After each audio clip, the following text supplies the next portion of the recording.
Hey there everybody, Eric coming at you today with what I'm going to call a viewer suggested review. This review is on the Schrade SCHF52M. Now first and foremost, before I get started, I'm just going to give a quick little shout out. Unfortunately, as I was getting prepared to do this video, I was looking back through my comments and trying to figure out the exact viewer who suggested this knife to me. Now, I'm just going to go into a little bit of detail. I couldn't find his name and I apologize. I wish I could give you the straight up shout out because it's really because of you that I've gone out and got this knife. Now, if you've watched a bunch of my videos, you know that the SE6 has been my go-to knife.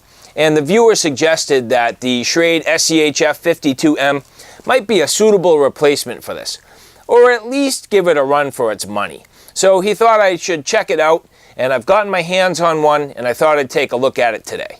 Also, I want to give a quick shout out to Chad at Chad's Outdoor Life. He has a great channel. It's kind of a mix between a review channel and a vlog. He's been commenting on a bunch of my videos, and I've talked to him a bunch.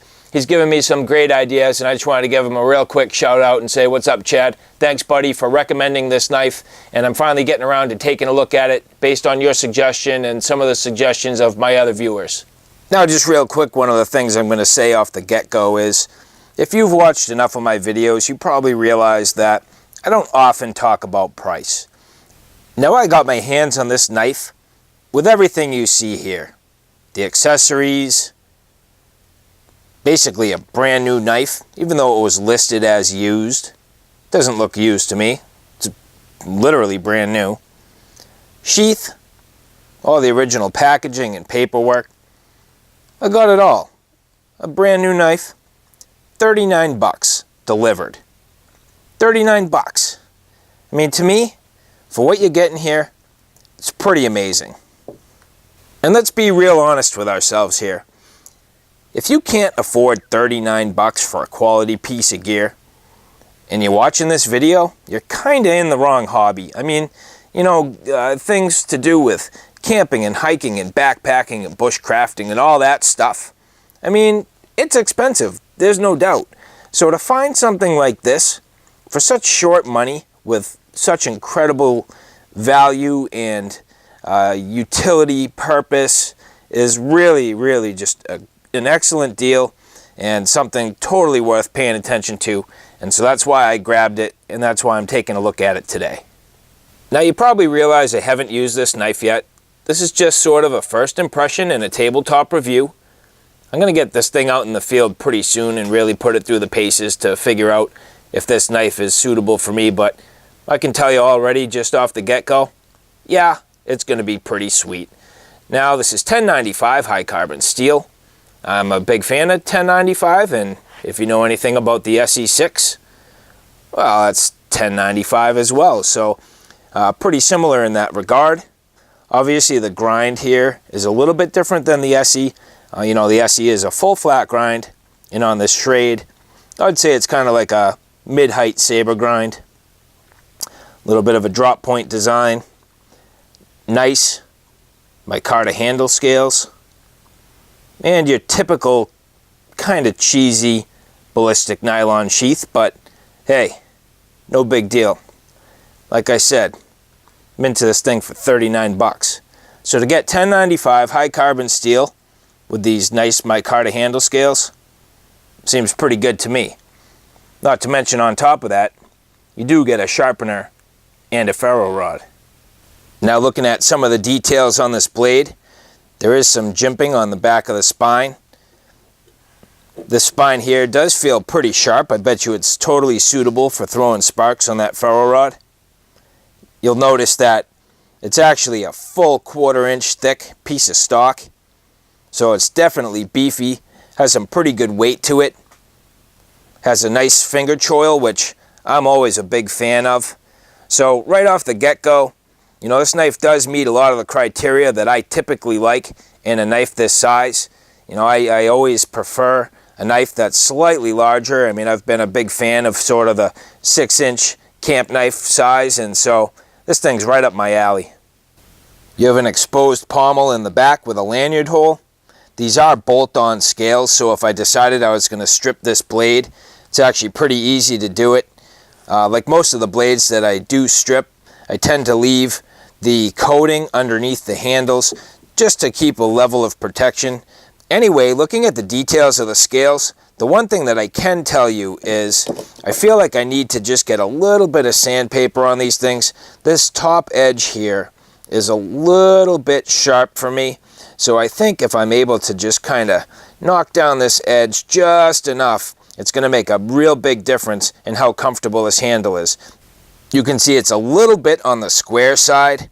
It's not very contoured, but at the same time, feels comfortable in the hand, has a nice large handle that my hands fit perfectly. You know, I have a large size hand. It's definitely comfortable. I like the fact that the handle kind of sweeps down so that it gives me a little bit more control on chopping tasks. I'll know better once I get this thing out in the field and really start beating it around, whether or not that helps. And I generally add a lanyard, so between this and the lanyard, I should be in pretty good shape. In terms of balance, the knife is slightly handle heavy. I think it's because these micarta handle scales are somewhat substantial, and then you just have that really full, thick 1/4 inch spine going from one end of the knife to all the way through the back end.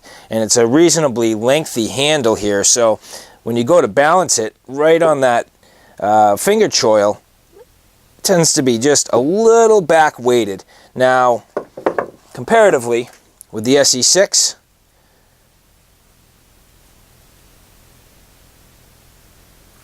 it's actually kind of the same exact thing. So on the SE, I can balance it right there. If I'm on the finger choil, it is back weighted, so let's try that here. Yeah, a little bit front weighted in that regard. So the balance point for this knife is really kind of in between where the grip is and that finger choil, which is you know, it is what it is, no big deal. Feels pretty good, comfortable in the hand, nice weight. I'd say it fits my hands pretty nice in terms of, you know, where my grip is right in there. It's not sitting on that hump. My thumb goes right over that hump pretty nice, so it's not resting on that. It's a nice size knife, and the depth of the blade is perfect. And in fact, if you hold these things side by side, slightly larger actually on the Schrade, a little bit longer on the handle, and a little bit longer on the blade, a little bit taller, just by a little bit, and then the grind is slightly different. So this Schrade knife is definitely bigger than the ESEE.